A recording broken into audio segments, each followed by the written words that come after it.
Diego Lopes just delivered one of the most brutal finishes of the year, and that wasn't even the wildest part of the night. What unfolded after the fight turned out even crazier than the knockout itself.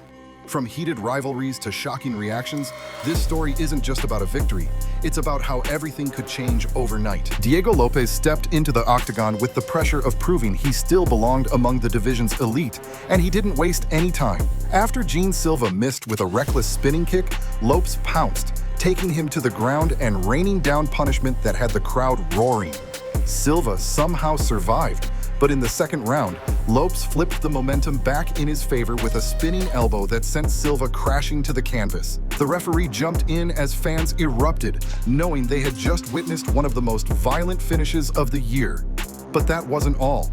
What happened after the stoppage would take the chaos to another level. Right after the fight, the spotlight shifted from the cage to the sidelines. Lopes revealed in an interview that one of Silva's coaches had been disrespecting him online for weeks, posting constant digs and mocking comments. Lopes said he wouldn't have cared if it came from a fighter, but from a coach, it crossed the line. That's why tensions boiled over when he confronted Silva's corner immediately after the stoppage. And as if that wasn't enough, the rivalry spilled onto social media. Nazimov fired a shot at Silva, writing, "Talk less next time, little man." Suddenly, the drama wasn't just about the knockout anymore. It was about a growing storm of rivalries that reached far beyond one fight. But listen to this. Even champions couldn't stay quiet about it. Even Alexander Volkanovski, the former champ, weighed in on the chaos. And when Volk talks, people pay attention.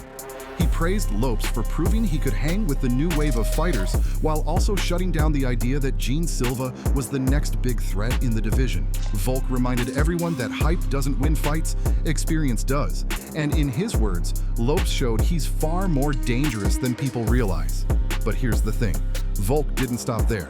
He pointed out how fans and analysts are quick to label every new contender as the next big problem, only for them to get exposed when they face someone with real experience. In his eyes, Lopes isn't just surviving against this new generation, he's thriving. And that puts him in a unique position as both a dangerous opponent and a rising star with momentum on his side. Fans immediately picked up on Volk's comments, with many calling it a passing of the torch moment. Others argued that if Volk himself respects Lopes this much, the UFC might already see him as a future title challenger. If you agree Lopes is starting to look like a real problem in the featherweight scene, make sure to hit that subscribe button and drop your thoughts in the comments. But that's not all. Lopes' next move could be even bigger. After the dust settled, the question everyone wanted answered was simple. Who should Lopes face next? On paper, Movsar Evloev makes the most sense, sitting at the top of the rankings and pushing for his own title shot. But Evloev recently pulled out with an injury, leaving that matchup hanging in the balance. Another option is Yair Rodriguez, who hasn't fought since spring, but still holds a dangerous reputation as one of the most creative strikers in the division. Interestingly, when asked by Daniel Cormier who he wanted next, Lopes refused to call out a single name. That silence wasn't hesitation, it looked more like strategy. By not locking himself into one target, Lopes keeps his options wide open, and that makes him unpredictable. And it gets crazier. While Lopes waits, Silva's own future is suddenly hanging by a thread. For Silva, the loss was a brutal wake-up call. He came into the fight riding a 13-fight win streak, earning a reputation as the kind of fighter you drop everything to watch. But one spinning elbow later, that aura of invincibility was shattered. Ranked at number 10 before the fight, Silva now finds himself in a tricky spot. Still dangerous enough to headline, but no longer untouchable. Fans aren't turning away though. If anything, his willingness to brawl and take risks keeps people hooked. The UFC knows this, which means Silva will almost certainly land another high-profile fight. But listen to this. Just one day earlier, another fighter showed the kind of grit that left fans completely stunned. While Lopes and Silva were battling it out, Jared Gordon was living through a nightmare of his own. Just one day before his scheduled fight, Gordon was actually struck by a car. His knee popped, his body was banged up, and most fighters would have pulled out immediately. But not Gordon. He walked into the octagon the very next night and fought Rafa Garcia, proving exactly why fans call him one of the toughest guys in the UFC. Bilal Muhammad even revealed the story online, calling Gordon a warrior who refused to quit.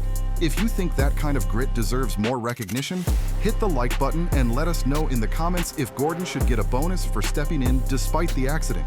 But that's not all. another fighter is flipping the script on the UFC's plans in a completely different way. Michael "Venom" Page was supposed to be the UFC's flashy new signing, a veteran with a big name who could test rising welterweights and give them credibility. But the UFC's blueprint didn't last long. Instead of being a stepping stone, Page shocked everyone by jumping to middleweight and beating top contenders like Shara Magomedov and Jared Cannonier. In his own words, Page admitted he thinks the UFC originally wanted him to be a gatekeeper. But when he started beating their prospects, the plans suddenly changed. Now, older fighters don't want to face him, and younger fighters can't get past him.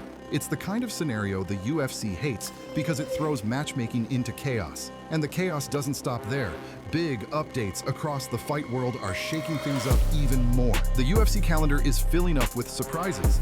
Heavyweights Sergey Spivak and Shamil Gaziev are now locked in for a clash in Qatar this November, with Spivak desperate to bounce back after a rough run. Meanwhile, Conor McGregor insists he'll fight at the historic White House card next year, even teasing he'd be ready sooner if the UFC wanted him back earlier. At the same time, several names have quietly disappeared from the roster. Austin Hubbard, Mahesh, Marina Moroz, and Preston Parsons, all recently cut after struggling to find momentum. And if that wasn't enough, Arman Tsarukyan is making headlines again as speculation grows about whether the lightweight contender will finally face Ilia Topuria. It gets crazier from here, because this isn't just another call-out, it's a fight fans are calling a potential nightmare for the champ. The lightweight division has been buzzing with one question: is Ilia Topuria avoiding Arman Tsarukyan? Tsarukyan's been on a 9-1 run in his last 10 fights, and many fans believe he's the toughest stylistic matchup for the reigning champ. The tension grew when even one of Tsarukyan's own teammates at American Top Team admitted that while Arman is lightning fast and dangerous, Topuria's takedown defense and boxing could be too much for him. That kind of honesty only fueled the debate. On one side, you've got fans saying Tsarukyan is the man to dethrone Ilia. On the other, people argue the champ's all-around game is simply on another level. And just when the argument couldn't get hotter, one of the sport's most respected legends threw in his opinion. When Khabib Nurmagomedov speaks, the fight world listens. And recently he dropped a bombshell take. In his eyes, Topuria isn't the most complete lightweight right now. His cousin Usman Nurmagomedov is. Usman's undefeated, holding Bellator gold with a 19-0 record, and Khabib flat out said he sees him as more well-rounded than the UFC champion. That statement sent fans into a frenzy, sparking endless debates about whether Usman could beat Topuria if they ever met. If you think Khabib might actually be right, smash that subscribe button and tell us in the comments who you believe is the true #1 lightweight in the world. But that's not all, because while fighters argue over skill sets, the UFC boss himself is under fire for breaking one of his own promises. Dana White has spent years criticizing boxing for dragging out fight nights with endless delays, concerts, and filler. But during a recent UFC-backed boxing event, fans couldn't help noticing the same mistakes playing out on his own card. Instead of rapid-fire action, viewers sat through long pauses, interviews, and even musical performances that had nothing to do with the fights. Social media lit up instantly, with fans calling Dana a hypocrite and posting old clips of him promising that his events would never look like this. The backlash was brutal, and while Dana brushed it off publicly, the irony wasn't lost on anyone. For a man who prides himself on keeping the show moving, this misstep gave critics plenty of ammo. From Diego Lopes' stunning finish and the chaos that followed, to Silva's uncertain future, Gordon's insane toughness, and Michael Page rewriting the UFC's script, the fight world is more unpredictable than ever. Add in McGregor teasing the White House card, Tsarukyan versus Topuria debates, Khabib's bold claim about his cousin, and Dana White getting roasted for his own event, and it's clear, the UFC isn't just about fights, it's about non-stop drama that never lets up. The only thing certain right now is that Diego Lopes has forced himself into the spotlight, and whatever happens next could flip the game again.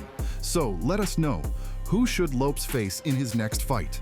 Drop your pick in the comments, and don't forget to like and subscribe so you don't miss the next twist in this wild ride.